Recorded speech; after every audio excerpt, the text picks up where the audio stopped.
इसे अन्यथा ना लें। मेरा हाथ पकड़कर जेठ जी ने अपनी ओर खींचते हुए कहा, तुम ऐसे मत शर्माओ। मुझे पता है कि तुम्हारा भी मन। छोड़ दो ना जेठ जी, प्लीज़, दर्द हो रहा है। कहानी बहुत ही इंटरेस्टिंग और रोमांटिक है दोस्तों। इसे बनाने में बहुत मेहनत लगती है। अगर आप चैनल पर नए हैं तो चैनल को सब्सक्राइब ज़रूर कर लीजिए। मेरा नाम वंदना है। मेरी उम्र 23 साल है।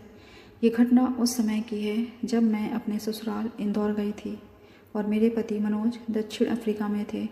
ससुराल में मेरे साथ जेठ, जेठानी और सास ससुर थे। शादी के 6 महीने बाद ही मेरे पति को कंपनी की तरफ से विदेश जाने का मौका मिला। कई सालों से इस मौके का इंतज़ार था उन्हें, सो बिना समय गंवाए वो विदेश चले गए। मेरी जेठानी प्रेग्नेंट थी तो उनकी देखभाल के लिए मैं ससुराल में ही रुक गई, जबकि मेरी माँ ने मुझे मायके आने के लिए कहा था।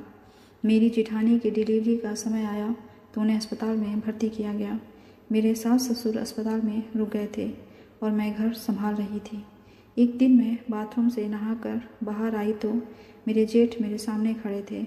उन्हें सामने देखकर मैं एकदम सकपका गई। मुझे बिल्कुल भी उम्मीद नहीं थी कि बाहर वो खड़े होंगे। मैं सिर झुकाए उनकी बगल से जाने के लिए निकली, मगर उन्होंने मेरा हाथ पकड़ लिया। मैंने हाथ छुड़ाने की भरपूर कोशिश की, मगर मैं नहीं कर पाई। उन्होंने कहा, बहू शर्मा क्यों रही है, चलो कमरे में। मेरे पति घर में नहीं थे। मुझे उनकी बहुत याद आती थी। फिर भी मैंने लोक लाज और संस्कारों के कारण धीमे आवाज़ में उन्हें समझाने की कोशिश की। जेठ जी, ये सब गलत है, प्लीज़ मुझे छोड़ दीजिए। उन्होंने मेरा हाथ पकड़कर अपनी ओर खींचते हुए कहा, तुम ऐसे मत शर्माओ। मुझे पता है कि तुम्हारा भी मन। मनोज को गए हुए 4 महीने हो गए हैं। कब तक उसकी याद में जलती रहोगी। इतना कहकर मैं चिल्ला भी नहीं सकती थी, क्योंकि सब यही समझते कि मैं झूठ बोल रही हूँ। घर में कोई था भी नहीं। फिर मैं भी खुद को रोक नहीं पाई। मेरी स्थिति बहुत अजीब हो गई थी। अब मेरा दिल ज़ोर ज़ोर से धड़कने लगा। इससे पहले कि मैं उन्हें फिर से मना करती, तब तक मेरे हाथों में दर्द होने लगा। मेरे मुंह से आवाज़ें निकलने लगी, ओह, छोड़ दो ना जेठ जी, प्लीज़, दर्द हो रहा है। जेठ जी, मैं दर्द से बेहाल हो रही थी। थोड़ी देर बाद मेरा दर्द कम हो गया और मेरी आंखें बंद हो गई। अब मैं असीम आनंद। अब मुझे भी बहुत मज़ा आने लगा था।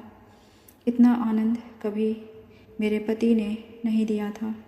अब मैं हाँफने लगी और बोली, जेठ जी, आपने तो मुझे वो सुख दिया जो पति से भी नहीं मिला। मैं उनके चेहरे के हाव भाव देख रही थी। उनकी बंद आँखों से लग रहा था कि वो बहुत आनंदित महसूस कर रहे थे। मैं उस दिन भर कोई काम नहीं कर पाई। उस दिन ऐसी घायल हुई कि मैं अगले दिन चल नहीं पा रही थी। मुश्किल से मैंने खुद को संभाला, लेकिन अब मुझे अंदर से बहुत संतुष्टि हो रही थी।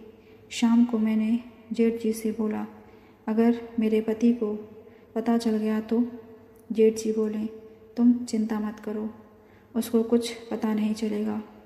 वो बाहर विदेश में रहता है। उसे घर की हर बात थोड़े ही बताई जाती है। 2 महीने बाद मेरे पति आ गए और मैं उनके साथ पुणे शिफ्ट हो गई। मेरा जीवन फिर से अच्छे से चलने लगा। मैं अपने पति के साथ बहुत खुश हूँ। कैसी लगी आपको ये कहानी कमेंट करके ज़रूर बताइएगा। मिलते हैं अगली कहानी के साथ। धन्यवाद।